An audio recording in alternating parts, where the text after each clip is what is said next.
riset itu yang bisa itu badannya kapal itu 2, mesin lautnya itu ada di bawah, terus mesin pesawat yang jamnya habis kita bisa pakai di atas, seperti kapal pemburunya Australia itu. Oh, iya. Itu yang dibutuhkan Indonesia sekarang ini.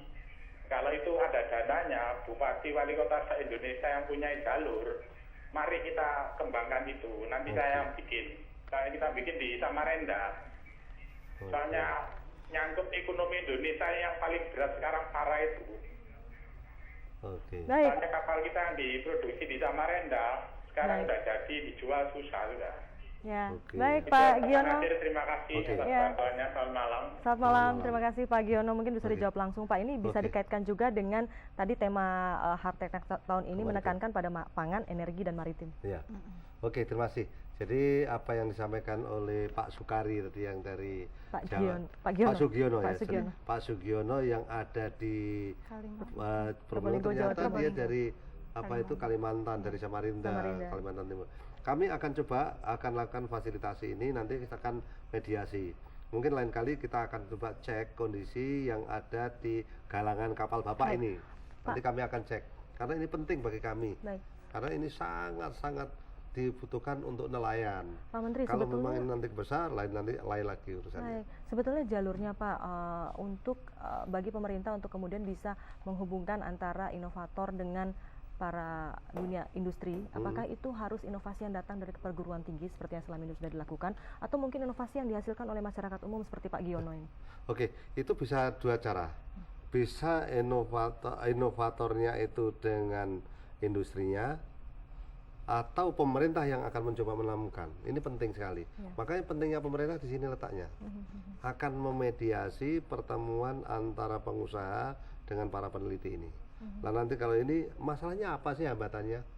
Tadi kan yang apa yang disampaikan oleh Pak Sugiono tadi itu kayak seperti galangan, tapi mesinnya ada di bawah supaya nanti kecepatannya makin tinggi sebagai pemburu kapal dan seterusnya gitu. Nah ini yang harus kita kembangkan. Di ITS Surabaya itu yang sudah mulai mengembangkan itu. Ini yang nanti kita coba, kami akan fasilitasi. Sekarang dia akan penggunanya siapa? Tadi pemerintah daerah. Boleh nanti kita lihat pemerintah daerah.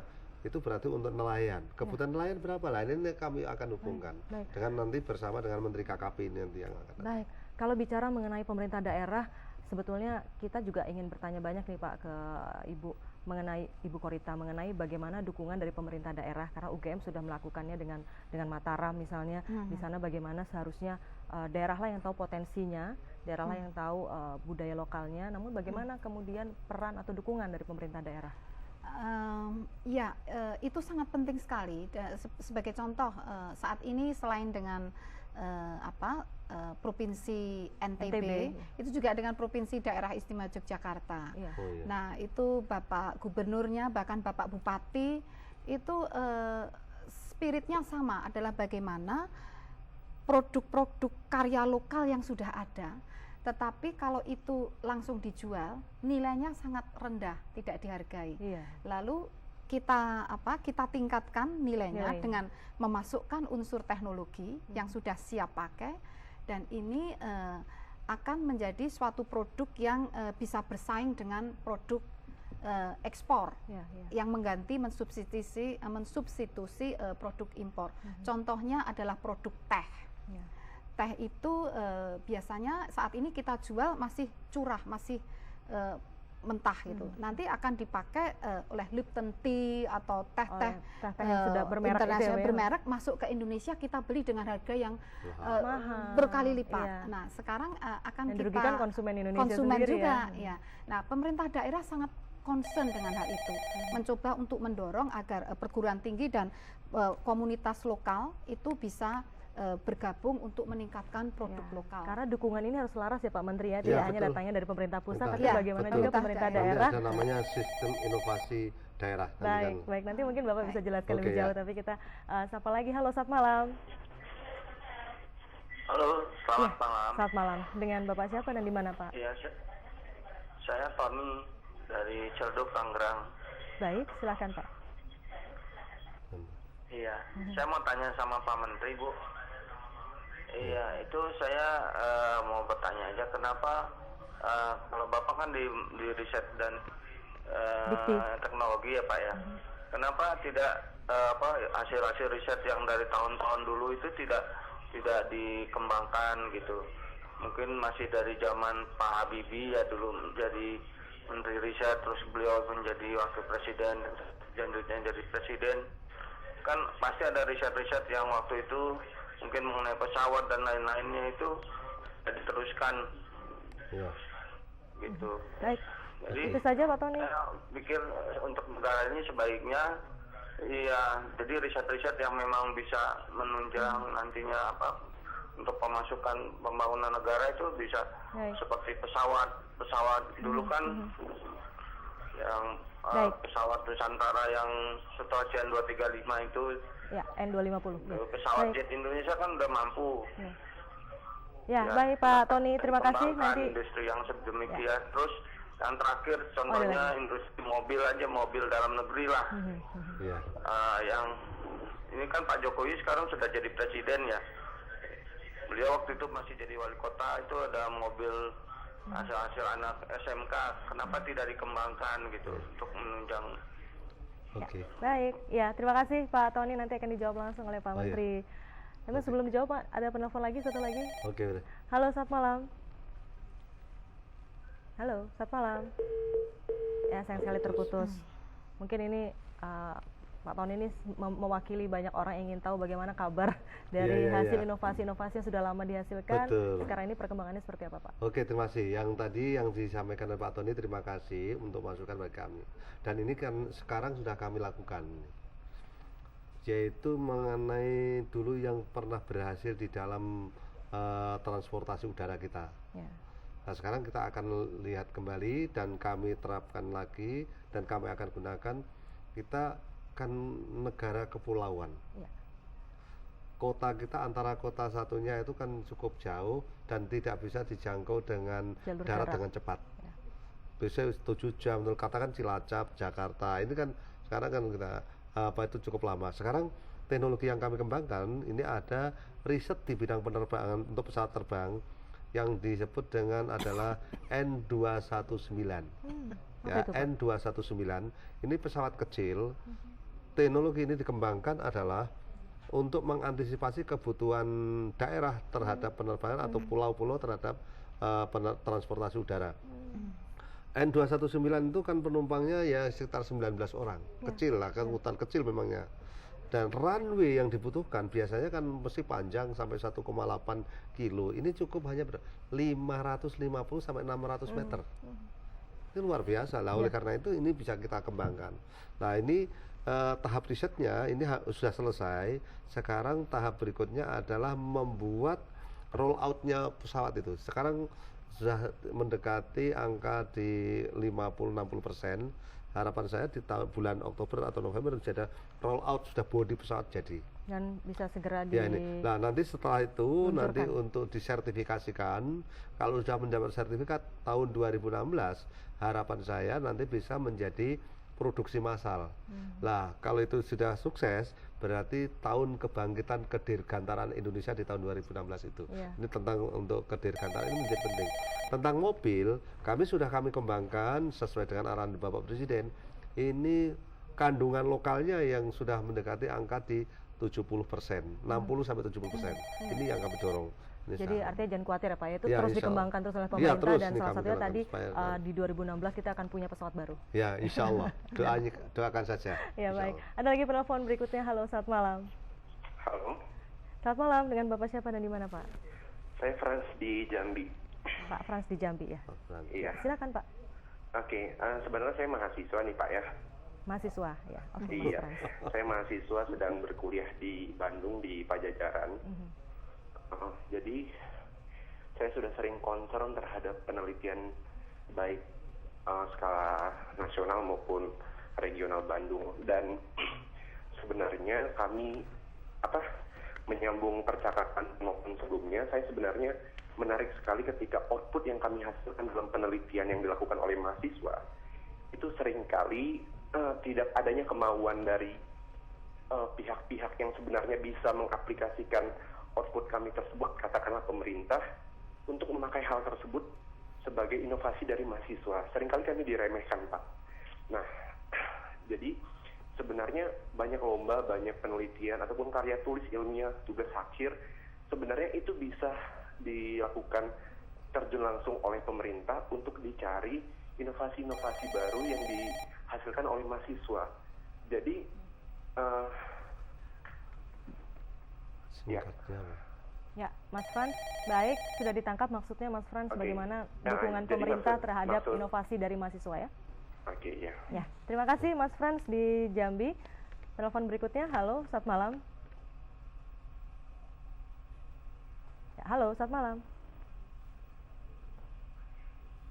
Baik, sepertinya terputus. Tadi sudah ada penelpon yang mencoba untuk masuk. Mungkin dijawab lagi nih Pak Menteri, dan nanti mungkin Ibu Koreta juga bisa menanggapi. Oke, ya terima kasih. Inilah pentingnya kita ingin mengembangkan riset di perguruan tinggi. Tadi sudah dilakukan oleh mahasiswa. Lah nanti harapan saya di universitas itu nanti ada satu departemen atau satu bagian yang kaitannya kan untuk masalah inovasi ini bisa mencoba menghilirkan dari hasil riset ini semacam ini. Tapi harus nanti teknologi readiness levelnya sudah sampai apa? Secara riset udah oke, nah nanti scale up-nya. Pada saat scale up, jangan-jangan barang yang sudah dihasilkan belum scale up.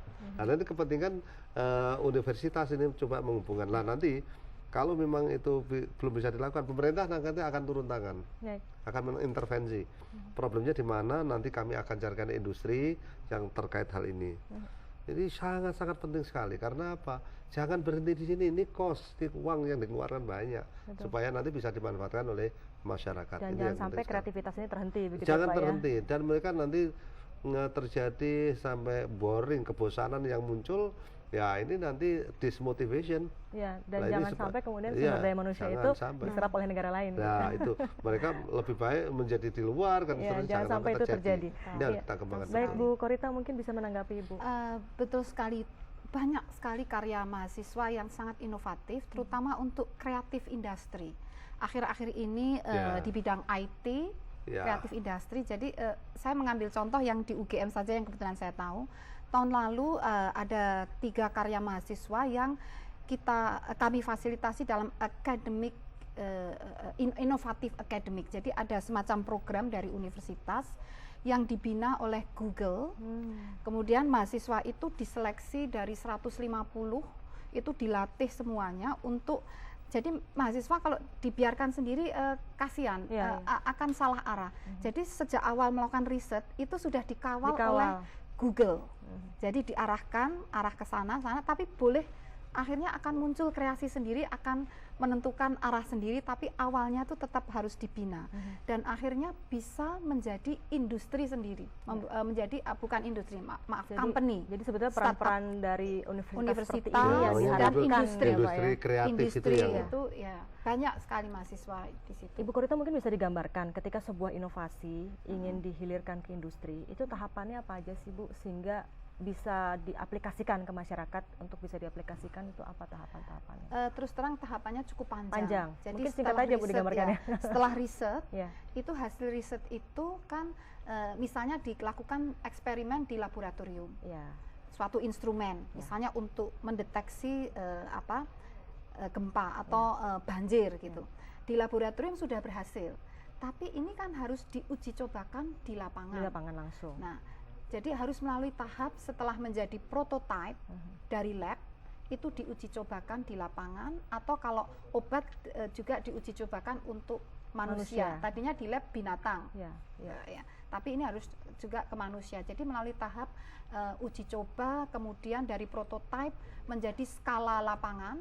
Nah, proses-proses itu kita masukkan dalam proses inkubasi. Nah, setelah skala lapangan, kemudian juga diuji cobakan dalam jumlah yang cukup besar. Nah, jadi cukup prosesnya panjang. Cukup panjang, tapi sebetulnya ada waktu maksimal nggak Bu untuk melakukan itu semua? Rata-rata yang kami lakukan selama ini di atas 10 tahun sampai 15 tahun. Lama gitu. ya Pak? Jadi tergantung jenis. Kalau obat-obatan, alat kesehatan itu lebih panjang. Karena pengujiannya harus aman. Aman ke manusia. Tapi kalau IT itu paling cepat. Paling cepat itu IT. Baik. Terakhir ini bagaimana harapan Pak Menteri dan juga Ibu di Hari Kebangkitan Teknologi Nasional ini, apa yang diharapkan ataupun apa yang ingin dicapai lebih jauh ke depan? Terima kasih. Jadi ke depan ini kami berharap nanti para peneliti akan mengembangkan inovasinya, nanti industri yang akan memanfaatkan hasil inovasi tersebut, pemerintah akan memediasi, pemerintah akan membuat suatu regulasi mana yang kira-kira bermanfaat bagi inventor dan investor. Jadi nanti ada hubungan inventor, inovator dan investor, nanti jadi nyambung ini. Jadi inventor dengan investor nanti problemnya di mana, nanti pemerintah memediasi. Kalau ini tidak pernah ketemu lah, ini pemerintah menyediakan media yang bisa menemukan di antara itu. Maka lebih tepat di Teknopark itu ada bagian dari menemukan antara para peneliti dengan dunia usaha. Ini nanti sampai ke regulasinya, nanti Inpres kami segera siapkan supaya nanti mudah. Dosen yang praktek di situ katakan di Teknopark katakan, karena mereka berpikir lah saya akan dapat apa. Nah, kredit poinnya bagaimana? Nah, ini nanti akan kami atur supaya apa? Mereka termotivasi di dalam mengembangkan inovasi-inovasinya. Baik, Ibu Korita. Kami sangat berharap investor itu lebih tertarik terhadap karya-karya riset perguruan tinggi atau institusi riset, dan ini tentunya ada peran serta pemerintah yang sudah mulai terlihat. Dan selain itu peranan investor itu sangat penting untuk membangun teaching industry. Jadi suatu industri di mana proses pembelajaran langsung ada di sana untuk melatih presisi dan juga karakter. Dan yang terakhir, masalah regulasi penting sekali untuk melindungi para peneliti atau juga pemegang kebijakan. Contohnya, untuk setiap riset itu pasti ada kesalahan. Riset bisa menghasilkan satu handphone atau menghasilkan satu produk, itu pasti 10 produk sudah gagal. Nah, kegagalan dalam riset itu jangan dipandang merugikan negara. Kalau itu merugikan negara, selesai ya Bu ya, jadi akan ada inovasi-inovasi baru. Mau meneliti, inovator malah nggak mau masuk di inkubator yang lain. Baik. Itu. Terima kasih Ibu Korita, terima kasih Pak Menteri atas perbincangan pada malam hari ini. Semoga ini bermanfaat untuk kita semua dan semoga peringatan Hari Kebangkitan Teknologi Nasional ini tidak hanya bentuk upaya menghargai keberhasilan putra-putri bangsa ini dalam menghasilkan sebuah karya, tapi juga bagaimana untuk memberikan dorongan terus kepada mereka agar terus berkarya, menghasilkan inovasi-inovasi baru. Itulah. Baik, demikian saudara perbincangan kami dalam Kabinet Kerja Menjawab malam hari ini. Atas nama kerabat kerja yang bertugas, saya Herdina Suherdi undur diri. Terima kasih, selamat malam dan sampai jumpa.